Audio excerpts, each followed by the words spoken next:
Hi! ఈరోజు మళ్ళా వచ్చేసాం ఒక కొత్త కథతో. ఈరోజు శిరీష రామ్ గోపాల్ గారు ఒక కృష్ణుడి కథ మనకి చెప్తారంట.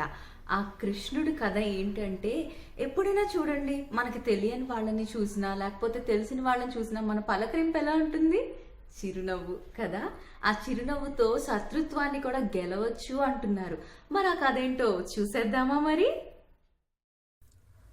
హాయ్ పిల్లలు, మరో చిన్న కథ. ఈరోజు మన కథ పేరు గెలిపించే చిరునవ్వు. ఒకసారి శ్రీకృష్ణుడు, బలరాముడు, సాత్యకి ఒక దట్టమైన అడవిలో నడుస్తూ ఉన్నారు. అందరూ చిన్న చిన్న పిల్లలే, 6-7 సంవత్సరాలు. చక్కగా కబుర్లు చెప్పుకుంటూ అలా నడుస్తూ నడుస్తూ వస్తున్నారు. అంతలో చీకటైపోయింది. అమ్మో, గోకులం చాలా దూరం. మరేం చేద్దాం? శ్రీకృష్ణుడు చెప్పాడు, ఈరోజు రాత్రికి ఇక్కడే పడుకుందాము. తెల్లవారగానే మళ్ళీ మనం గోకులానికి వెళ్ళిపోవచ్చు. సరే అన్నారు బలరాముడు, సాత్యకి. సరే, అక్కడే ఎండుగడ్డి వేసుకుని పడుకోవడానికి సిద్ధం చేసుకున్నారు. ఇంతలో మన చిలిపి కృష్ణుడు ఏం చేశాడో తెలుసా? రకరకాల కథలు చెప్పడం మొదలుపెట్టాడు. బ్రహ్మరాక్షసులు, రాక్షసులు, దయ్యాలు రాత్రిపూట వచ్చి మనుషుల్ని తినేస్తాయి అని చెప్పడం మొదలుపెట్టాడు. దాంతో ముగ్గురు కలిసి ఏమని నిశ్చయించుకున్నారు? ముగ్గురిలో 2 నిద్రపోవాలి, ఒకరు కాపలా కాయాలి. కృష్ణుడేమో 7 నుంచి 10 దాకా, సాత్యకి రాత్రి 10 గంటల నుంచి 1 గంట దాకా, బలరాముడేమో 1 గంట నుంచి 4 దాకా. అప్పుడు మరి మన కృష్ణుడు 4 నుంచి తెల్లవారుజామున అంటే సూర్యోదయం దాకా కాపలా కాయాలి నిశ్చయించుకున్నారు. సరే, కృష్ణుడి వంతు అయిపోయింది. సాత్యకి లేచాడు 10కి. బలరాముడు, శ్రీకృష్ణుడు చక్కగా నిద్రపోయారు. సాత్యకి అటు ఇటు తిరుగుతున్నాడు. అంతలో సాత్యకి ముందు ఒక పెద్ద బ్రహ్మరాక్షసుడు అలా ప్రత్యక్షమయ్యాడు. వాడిని చూడంగానే సాత్యకి మొదట భయం వేసింది. కానీ యుద్ధం చేయడం ప్రారంభించాడు. చాలా బలంగా గుత్తులతో యుద్ధం చేయడం మొదలుపెట్టాడు బ్రహ్మరాక్షసుడితో. కొంచెంసేపటికి బ్రహ్మరాక్షసుడికి బలం తగ్గిపోయి పారిపోయాడు. కానీ సాత్యకి ఒళ్ళంతా గాయాలే.